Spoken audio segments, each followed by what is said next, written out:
మొదటి ప్రశ్నకి సమాధానం మొదటి విడత కింద 15,713 పాఠశాలల్లో ఈ కార్యక్రమం చేపట్టడం జరిగింది. కానీ మొదటి విడత పూర్తి చేసడానికి ఇంకొక 880,39,00,000 రూపాయలు అవసరం ఉంది. రెండో విడత కింద 22,311 పాఠశాలలో పనులు చేపట్టడం జరిగింది. కానీ ఇది కూడా పూర్తి చేసేదానికి 3,907.75 కోట్ల రూపాయలు అవసరం ఉంది. మూడో విడత కింద 14,845 పాఠశాలల్లో ఎలాంటి పనులు ప్రారంభించలేదు.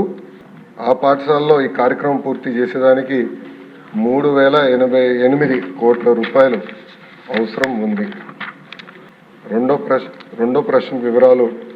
నిధులు కేటాయింపులు ఖర్చులు ఎనెక్షర్ 1లో జతపరిచాం. మూడో ప్రశ్నకి సమాధానం. గత ప్రభుత్వం 900 కోట్ల రూపాయలు పెండింగ్ బిల్స్ పెట్టడం జరిగింది. ఈ కార్యక్రమం పూర్తి చేసడానికి 7,877 కోట్ల రూపాయలు అవసరం ఉంది.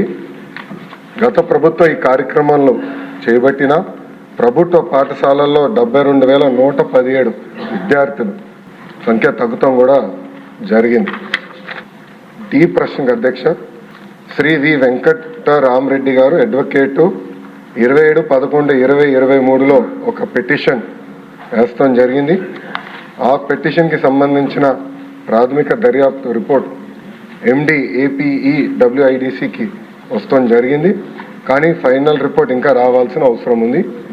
ఈ ప్రశ్నకి సమాధానం ఫైనల్ రిపోర్ట్ వచ్చిన తర్వాత యాక్షన్ తీసుకుంటాం అధ్యక్ష.